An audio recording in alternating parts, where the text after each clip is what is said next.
एक बात आपको मैं बता दूं, दिल्ली में भी यही कहा गया था, दिल्ली में भी यही बात की गई थी कि आप जो है ये बताइए हमको वोट देंगे, हमारी सरकार बनेगी और सरकार बनने के बाद 2,500 रुपये देंगे। अब आपके माध्यम से मैं दिल्ली की माँ बहनों से कह रहा हूँ, ये पैसा दिल्ली की रेखा गुप्ता और नरेंद्र मोदी की दुकान, चाय की दुकान का नहीं है।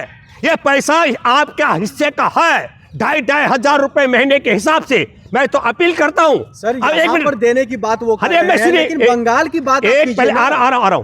पहले तो दिल्ली की मां बहनें मुकदमा दर्ज करवाएं रेखा गुप्ता के खिलाफ और नरेंद्र मोदी के खिलाफ वादा खिलाफी। और पश्चिम बंगाल की मां बहनों से मैं कहना चाहता हूं कि जब ये दिल्ली में वादा खिलाफी कर रहे हैं तो आपको पैसा कैसे देंगे। लेकिन मैं एक बात और बता दूं आपको, पश्चिम बंगाल के वोटिंग के दिन वहां वोटिंग पड़ रहा होगा और नरेंद्र मोदी भारत के राजधानी दिल्ली में नोट बांट करके यहां से प्रचार करके और वहां के वोटर को प्रभावित करने का खेल भी करेगा। जानते हैं? हाँ, मैं जानता हूं वहां पर बंगाल में किस तरीके से घुसपैठी है, किस तरीके से ममता दीदी ने पूरे बंगाल को बर्बाद कर दिया। यही बात तो कर रहे हैं मोदी जी। अरे सुनिए भाई, नरेंद्र मोदी ने 2 काम किए। हमारे देश में तेल और गैस का अकाल पड़ रहा है, लेकिन पश्चिम बंगाल में वोट लेना है तो बांग्लादेश को डीजल दिया गया। तमिलनाडु में वोट लेने के लिए श्रीलंका को डीजल दिया गया। इस खेल को आपको और हमको समझना चाहिए। बांग्लादेश को डीजल देने मैं नहीं जा रहा हूं, बांग्लादेश को डीजल देने के लिए आरएसएस के नरेंद्र मोदी की सरकार जा रही है ताकि मुसलमानों को खुश करके उनका वोट लिया जा सके।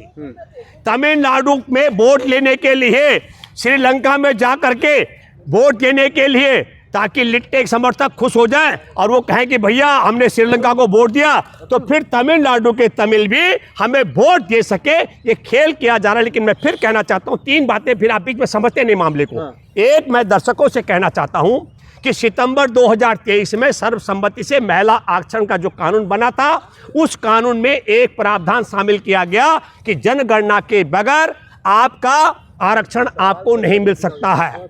दूसरा बात, राष्ट्रपति ने हस्ताक्षर कर दिए थे, लेकिन हस्ताक्षर करने के बाद अधिसूचना जारी नहीं की गई।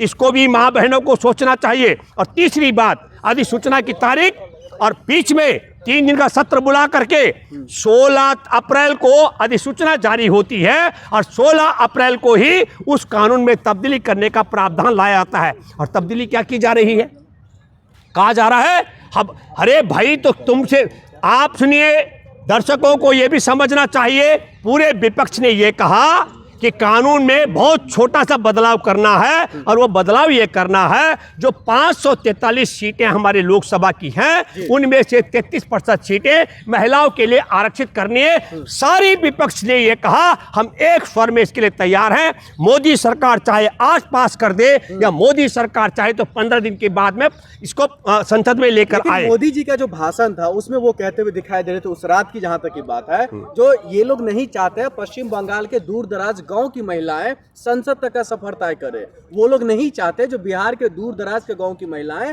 संसद तक का सफर तय करें। ये लोग विरोधी हैं, आप लोग विरोधी हैं। तो एक मिनट, जो लोग ये कहते हैं कि पहले जनगणना होगी और तब संसद में महिलाएं आएंगी, वो चाहती हैं कि संसद में महिलाएं पहुंचे, या जो कह रहे हैं कि कुछ नहीं करना, आरक्षण दे दो, एक 33% आरक्षण दे दो। पूरा विपक्ष कह रहा है कि महिलाओं को आरक्षण दे दो।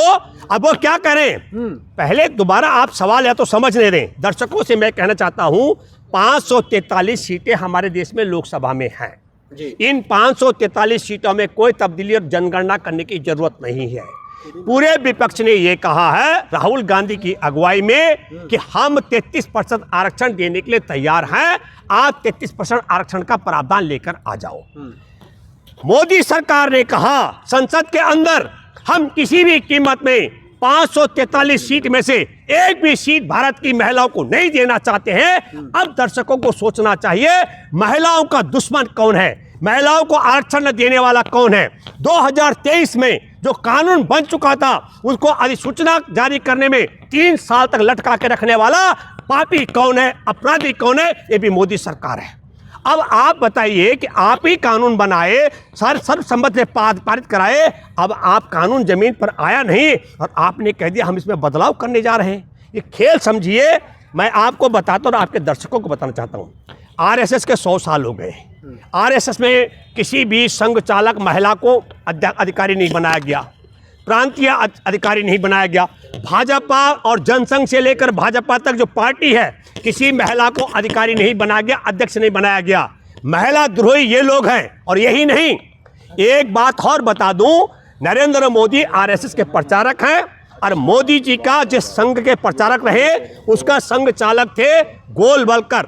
और गोलवलकर ने जब हमारे देश का संविधान बना और संविधान में महिलाओं को, दलितों को और अल्पसंख्यकों को जब बराबर वोट का अधिकार मिला तो संविधान की प्रति जलाने का काम आरएसएस ने किया।